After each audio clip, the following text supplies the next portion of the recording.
nice, Brown. Good. Okay. I may get you to drop that back anchor down right there. It's not every day you get to hook up with one of the top fly fishermen in the world. Chuck Farneth of Heber Springs is currently ranked 7th. In 2001, he was ESPN's Great Outdoor Games fly fishing gold medalist. Yeah, you might say Chuck Farneth knows a thing or two about fly fishing.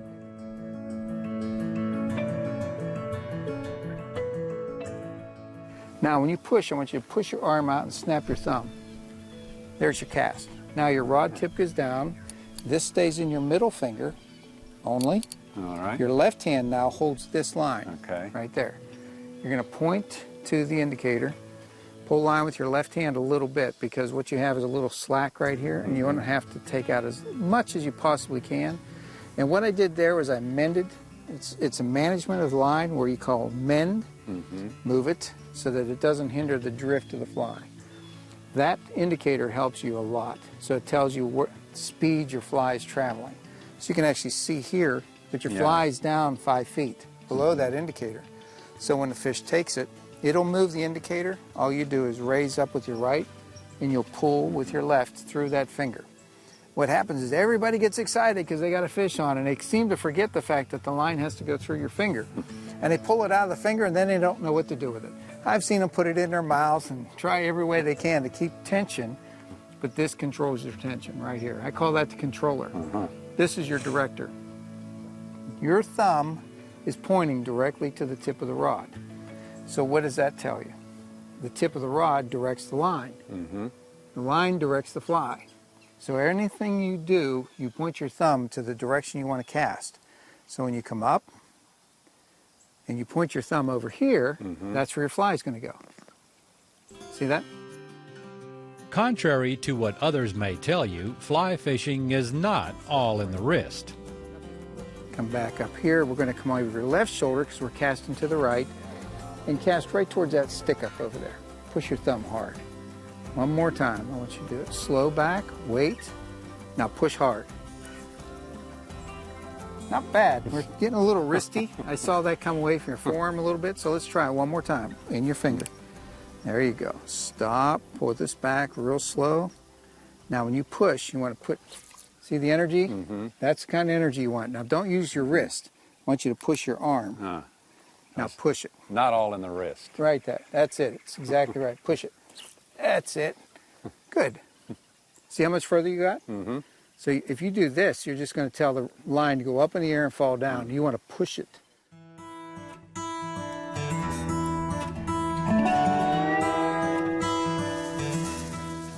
So what we're doing now is we're letting it drift with the current. We're feeding the fish. That's how they do. They just kind of sit facing upstream, and they'll take the food as it drifts by them. So what we're doing is we're casting the fly upstream, and we want it to sink, get down to the fish, and let it drift natural. And the more natural it looks, the better your response. More frequently you'll get strikes. And then you have opportunity to hook up more frequently and enjoy the bonus that's catching. And catching is what I was anxiously waiting on. Now see that little ring right there? You have a fish. If you lift your rod up, you can catch them. Raise it up and pull with your left hand. See that? This is your drag.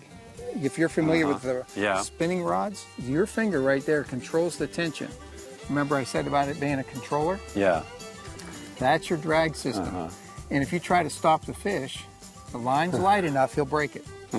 So what you do is just take your time, keep your rod tip up at a nice angle like that so your rod bends. Yeah. That protects the line as well, and it controls the direction of the fish. You see where he wants to go? Like any fish, he's going to go for structure. So if you keep your arm up real high, we can pull him right up over the top. And I just so happen to have a net right here with a real long handle, so I don't have to go quite as far. And scoop him up like that. There we go. Now see, this is the easiest part of the game right here. I use barbless hooks. It's out already. As soon as you relieve the tension, the fish is released, and we put them right back in the water.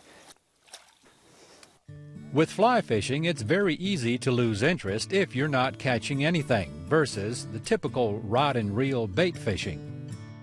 Confidence is a huge factor in fishing, just angling itself. So you have your confidence lure, you have your confidence rod, and all the baits that you use. Those are the types of things that will take you out and keep you fishing for hours and hours and hours because you have a lot of confidence in something that you caught fish on last time you went. If you put something new in somebody's hands, the confidence level is very, very low. They just want to try it. It's an intrigue. They want to try something different, maybe a little more challenging for them. But it gets to a point where if they don't have good instruction, a lack of knowledge, then that's going to deter them just a little bit from doing it because they're not doing it properly. See that strike? You missed that one too. You got to keep your eyes on it while I talk, all right? So there it is.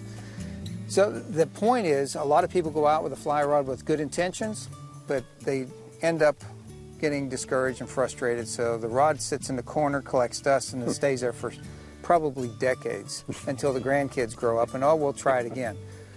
But it doesn't have to be that way. There's a lot of good instruction out there today. Whether it's the use of the internet, YouTube, there's guide services all over the state of Arkansas. If we're going to specifically stay here because we have some phenomenal trout water here, best in the world.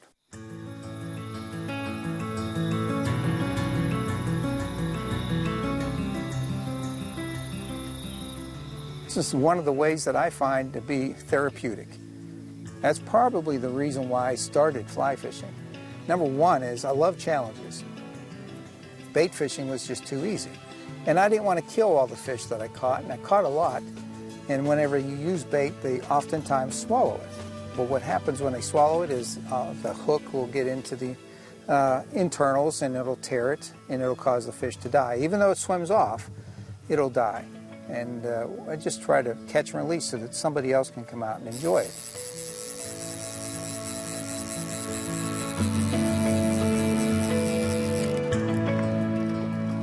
All right. Farneth talked with us about what it meant to him when he was younger to be hooked on fishing instead of other things. But it did something when I was a youngster, and I really value that a lot today because I see a lot of young people that just haven't really taken an interest in fishing. They have interest in other things, but fishing isn't one of them. And I found that it was one of those activities that kept me from getting into too much trouble. So I feel like that's something that I can help maybe contribute into a young man or young lady's life to help them choose something other than mischief, if I can put it that way. Because there's too many things out there that are going to they're going to gravitate towards that can get them into trouble. But give them some direction in life too. That's what we do through Outdoor Legacy. So that occupies a lot of my time. And we have guests, that come in, fathers and sons, fathers and daughters, men's groups, a variety of them that come in to learn about that, but also learn a lot about fly fishing.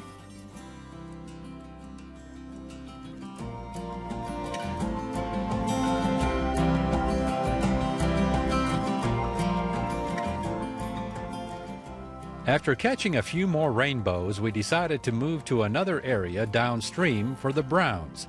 First, a small one, and then to the size more like we were after in the first place. Hold on, let him take it. Let him take it. You got a good one. That's what we came here for, right there, Chuck. You got a good one. So now what you want to do is let's make sure your line's not around anything. That's it. Put it in your finger, in your middle finger. There you go. Don't pull it out. Perfect. Hold it right there. Keep that tension. That's what you want. When he pulls, let him take it through your finger. Good job. See, you learned on that one. Yeah. Perfect. Nice job. This is what we're here for right there, bud. After what seemed like 10 minutes of me trying to get the better of this brown, I finally managed to get him close to the boat. There we go. He tried to get away, didn't he? He tried. Nice catch. Look at that, brother. That's what this trip was all about. Capturing one of the Little Red River brown trout And it doesn't get much better than that, Chuck.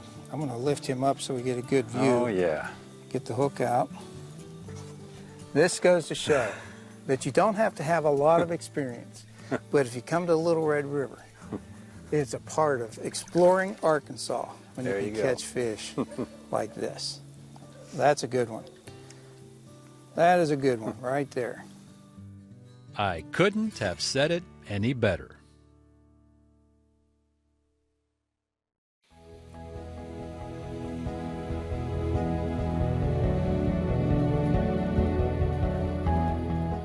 It's a log construction technique that goes back to medieval Europe, and Robert Runyon of near Winslow is a master at it.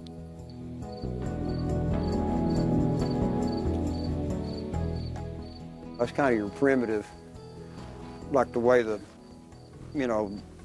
doors and all the windows are these full log pieces that are routed into the log to the wall. And basically just a primitive technique that,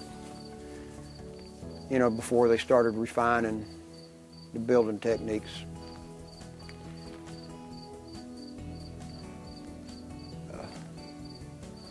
Which is kind of what I'm interested in, is the old way of doing things. And trying to use your indigenous materials as much as possible. Logs are constructed using a method called Scandinavian scribe. Scandinavian scribe is where you're actually letting the wood in. The top log is scribed to fit the log beneath it.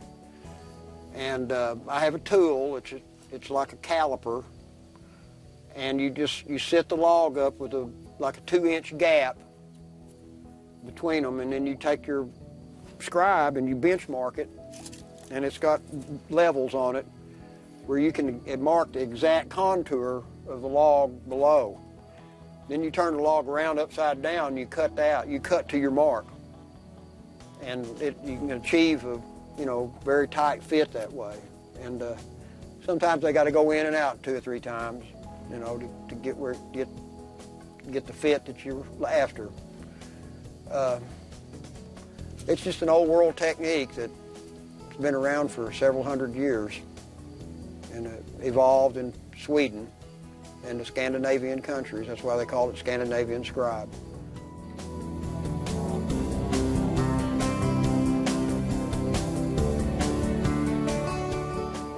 How exactly did you acquire a skill like this? Trial and error. No, just being interested in it, and I'm basically self-taught. I've had some input from several people, but all of us are basically, we're intrigued with the older building techniques, and we just kind of dove into it and kind of learned on the fly. Made a lot of mistakes, and try to learn from your mistakes. That type of approach to trying to revive the old world techniques that we're interested in. And it's been 40 years of a learning curve, and every day you learn something different. You try to always keep trying to refine and improve your craftsman skills, to do a better job.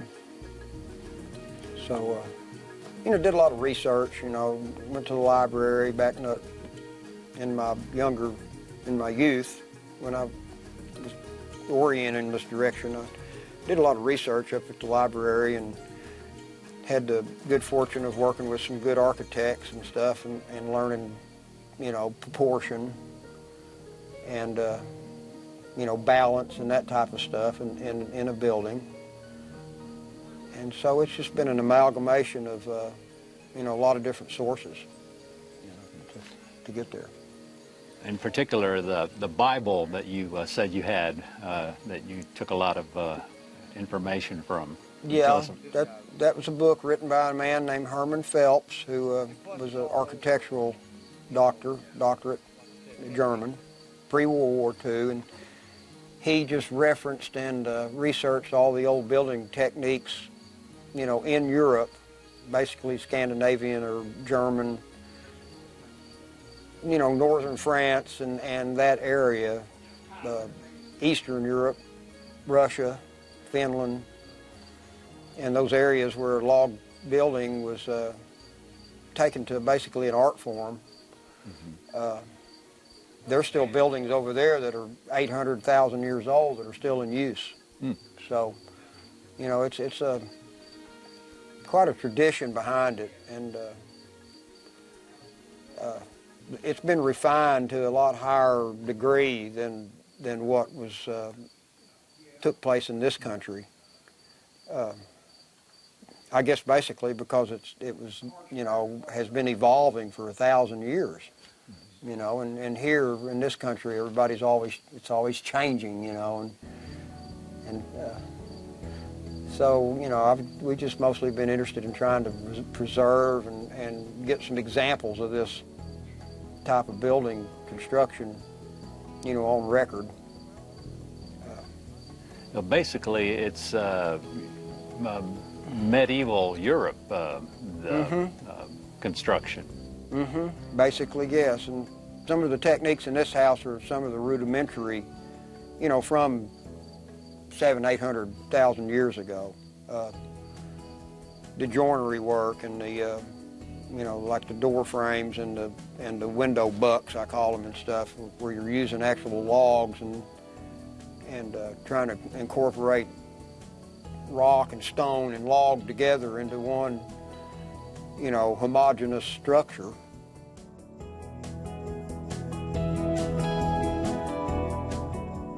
Runyon has been named an Arkansas Living Treasure by the Arkansas Arts Council for his lifelong contributions and significant recognition in keeping this age-old craft alive.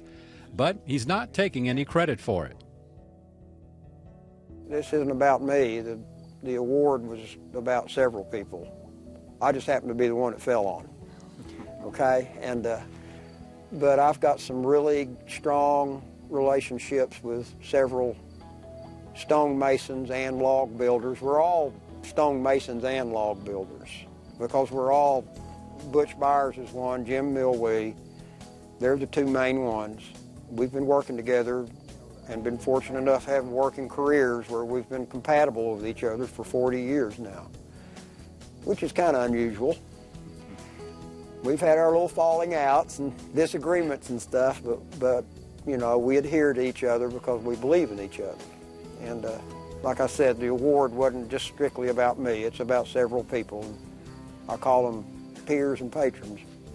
The right timber, the right growth of the timber.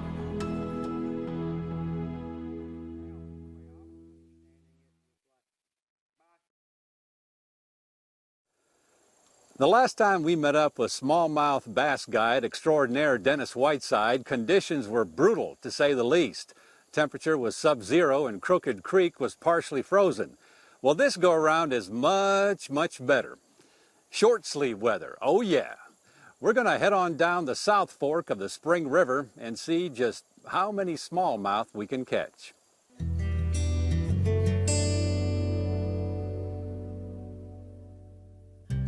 First, a few smallmouth catching techniques. Pretty much anything that's a bass lure is something to consider. You know, there's every kind of color and variation on lures that you can possibly imagine. And most of it has to do with just finding something you've got confidence in using, and that's the truth. Doesn't necessarily matter what you're fishing with, as long as you got the ability to cast and use it the way it's designed to be used.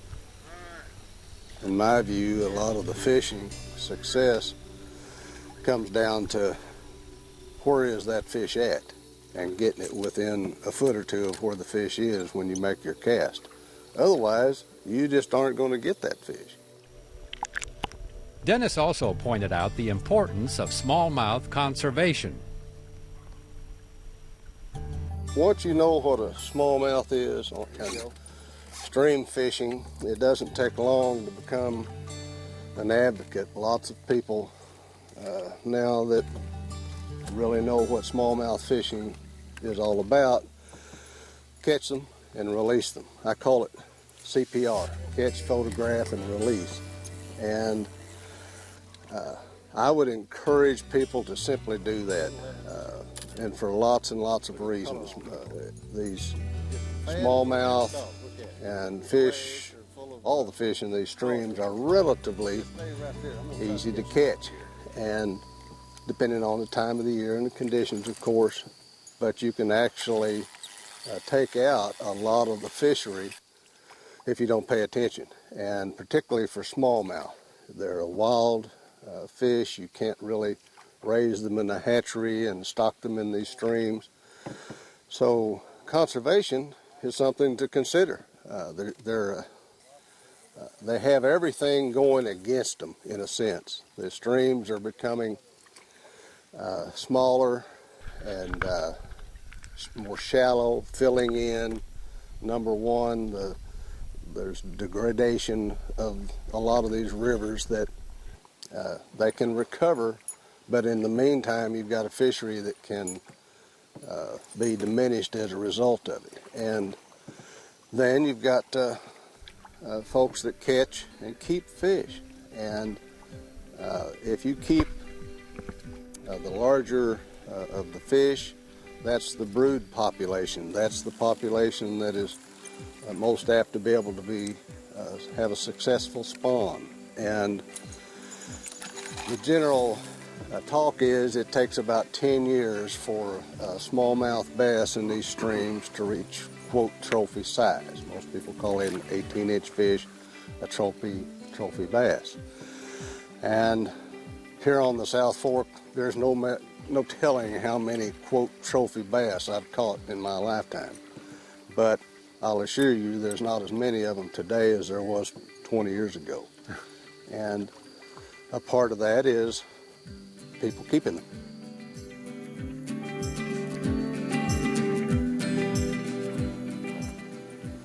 In a sense, it's kind of a shame that more people don't know about these rivers and the streams. It's part of naturally what I like about it is they're not crowded, and you can find this solitude, but there's nothing like it. In so many ways, it's not even funny. It's as close to what the Ozarks were when we first settled in this country.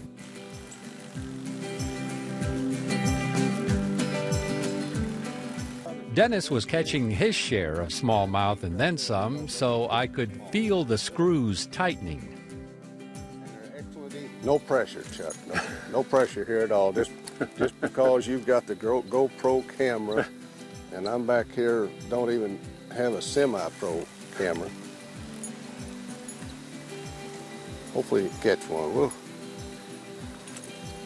Kind of a nice day for it. Hopefully we can get you into what it feels like to try to hold on to one of those good smallmouth bass. I finally did catch one at the very end of our float. That's it. That's it. Stay with him. Oh, lost him again. Oh. God. No, wait a minute. He may still be on there. I think you got him. Stay with him. Fight him, Chuck. Stay with him. How about that? Not as big as Dennis's, but it's a fish. It's a fish. You got him.